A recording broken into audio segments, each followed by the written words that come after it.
The Pardoner's Tale.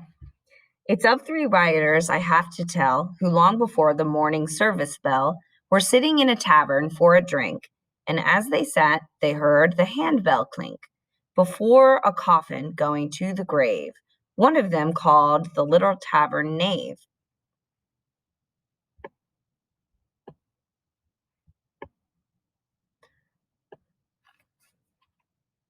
and said, "Go and find out at once, look spry, whose corpse it is in that coffin passing by, and see you get the name correctly, too." "Sir," said the boy, "no need, I promise you. 2 hours before you came here, I was told he was a friend of yours in days of old, and suddenly last night the man was slain upon his bench, face up, dead drunk again. There came a privy thief, they call him Death, who kills us round here, and in a breath. He spared them through the heart, he never stirred, and then Death went his way without a word. He's killed 1,000 in the present plague. And, sir, it doesn't do to be too vague. If you should meet him, you had best be wary. Be on your guard with such an adversary. Be primed to meet him everywhere you go. That's what my mother said. It's all I know." The publican joined with, "By St. Mary, what the child says is right. You'd best be wary." And this very year he killed in a large village a mile away, man, woman, serf, a tillage, page in the household, children, all there were. Yes, I imagine that he lives round there. It's well to be prepared in all these alarms. He might do you dishonor. Ha, God's arms. The rioter said, "Is he so fierce to meet? I'll search for him, by Jesus, street by street. God's blessed bones, I'll register a vow. Here, chaps, the three of us together now. Hold up your hands like me, and we'll be brothers in this affair, and each defend the other. And we will kill this traitor Death, I say. Away with him. He has as he had made away with all our friends God's dignity tonight." They made their bargain, swore with appetite, these three to live and die for one another, as brother born might swear to his born brother.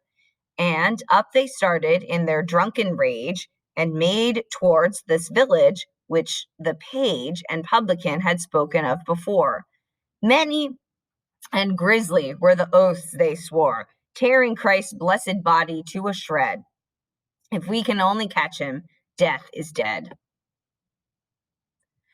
They had gone not fully half a mile. Just as they were about to cross the stile, they came upon a very poor old man, who humbly greeted them, and thus began: "God look to you, my lords, and give you quiet." To which the proudest of these men of riot gave back an answer: "What, old fool? Give place. Why are you all wrapped up, except your face? Why live so long? Isn't it time to die?" The old fellow looked him in the eye and said, "Because I never yet have found, though I have walked to India searching round, village and city on my pilgrimage, one who would change his youth to have my age. And so my age is mine, and must be still upon me for such time as God may will. Not even in death, alas, will take my life. So like a wretched prisoner at strife, within himself I walk alone and wait about the earth, which is my mother's gate, knocking with my staff from night to noon, and crying, 'Mother, open to me soon. Look at me, mother, won't you let me in? See how I wither, flesh and bone and skin. Alas, when will these bones be laid to rest? Mother, I would exchange, for that were the best, the wardrobe of my chamber, standing there so long for yours. Ay, for a shirt of hair to wrap me in. She has refused her grace. Whence comes the pallor of my withered face? But it dishonored you when you began to speak so roughly, sir, to an old man. Unless he had injured you in word or deed, it says in Holy Writ, as you may read, thou shalt rise up before the hoary head and honor it. And therefore, be it said, do no more harm to an old man than you, being now young, would have another do when you were old. If you should live till then, and so may God be with you, gentlemen, for I must go, whither I have to go. By God, the gambler said, you shan't do so. You don't get off so easy, by St. John. I heard you mention just a moment's gone a certain traitor Death, who signals out and kills the fine young fellows hereabout. And you're his spy, by God, you wait a bit. Say where he is, or you shall pay for it. By God and by holy sacrament, I say you've joined together by consent to kill us younger folk, you thieving swine. Well, sirs, he said, if it be your design to find out Death, turn up this crooked way towards that grove. I left him there today, under a tree, and there you'll find him waiting. He isn't one to hide for all your prating. You see that oak? He won't be far to find, and God protect you that redeemed mankind. Aye, and amend you, thus that ancient man. And once the three young rioters began to run and reach the tree, and there they found a pile of golden florins on the ground, new coined, 8 bushels of them, as they thought. No longer was it Death those fellows sought.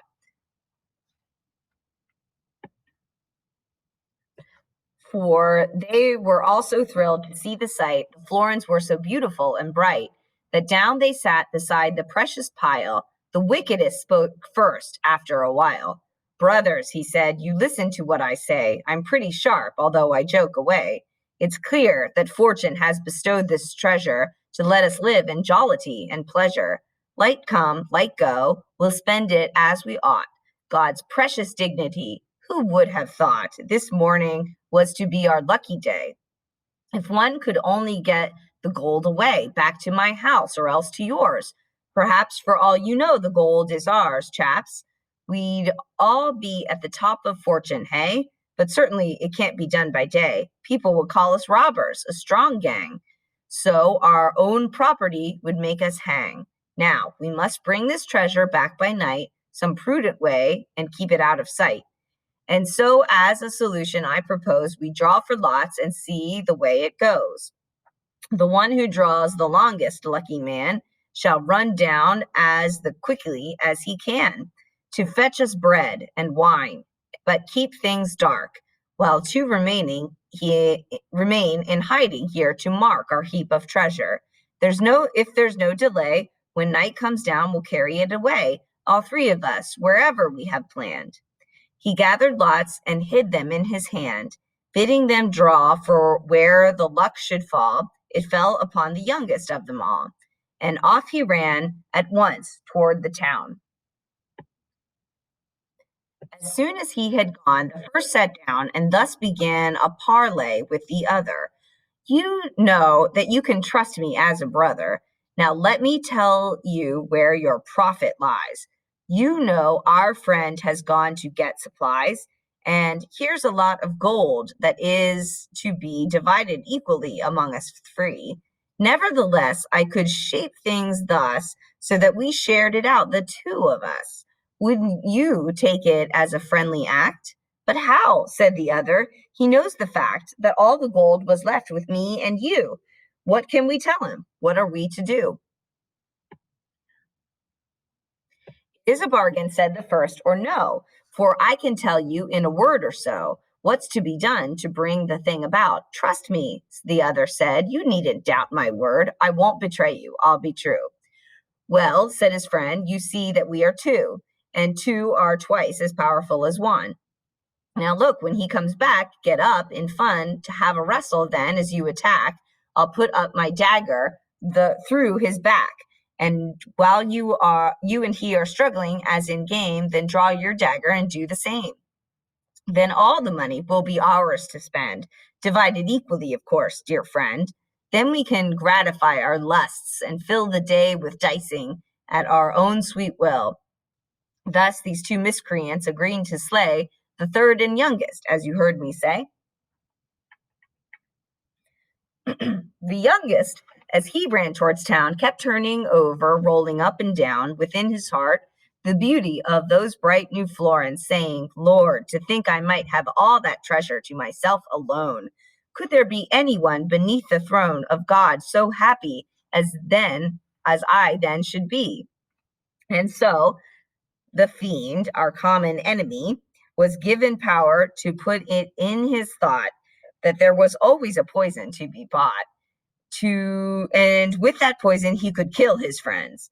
To men in such a state the devil sends the thoughts of this kind, and has full permission to lure them on to sorrow and perdition. For this young man was utterly content to kill them both, and to never to repent.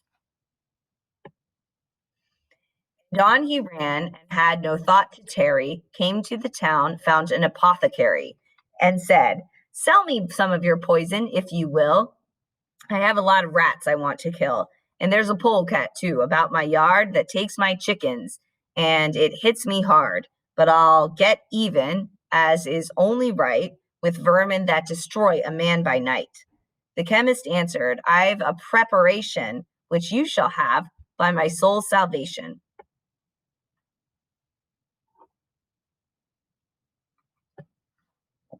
If any living creature eat or drink a mouthful ere he has time to think, though he took less than makes a grain of wheat, you'll see him fall down dying at your feet. Yes, die he must in so short a while, you'd hardly have the time to walk a mile. The poison is so strong, you understand. This cursed fellow grabbed into his hand a box of poison, and away he ran into the neighboring street, and found a man who lent him 3 large bottles. He withdrew and deftly poured the poison into 2. He kept the third one clean, as well he might, for his own drink, meaning to work all night, stacking the gold and carrying it away. And when this rioter, this devil's clay, had filled his bottles up with wine, all 3, back to rejoin his comrades sauntered he. Why make a sermon of it? Why waste breath? Exactly in the way they'd planned his death, they fell on him and slew him 2 to 1.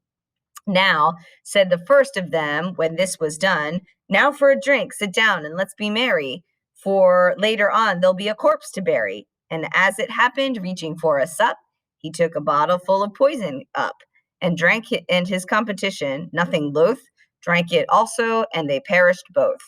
There it is. There is in Avicenna long relation concerning poison and its operation. Trust me, no ghastlier section to transcend what these 2 wretches suffered at their end. Thus these 2 murderers received their due, so did the treacherous young poisoner too. O cursed sin, O blackguardly excess, O treacherous homicide, O wickedness, O gluttony that lusted on and diced, O blasphemy that took the name of Christ, with habit-hardened oaths that pride began. Alas, how comes it that the mortal man, that thou to thy Creator, him that wrought thee, that paid his precious blood for thee and bought thee, art so unnatural and false within? Dearly beloved, God forgive your sin. Keep you from the vice of avarice. My holy pardon frees you of all this, provided that you make the right approaches, that is, with sterling rings or silver brooches. Bow down your heads under this holy bull. Come on, you women, offer up your wool. I'll write your name into my ledger, so into the bliss of heaven you shall go. For I'll absolve you by my holy power, you that make offering clean as at the hour when you were born. That, sirs, is how I preach, and Jesu Christ, soul's healer, I, the leech of every soul, grant pardon and relieve you of sin, for that is best. I won't deceive you.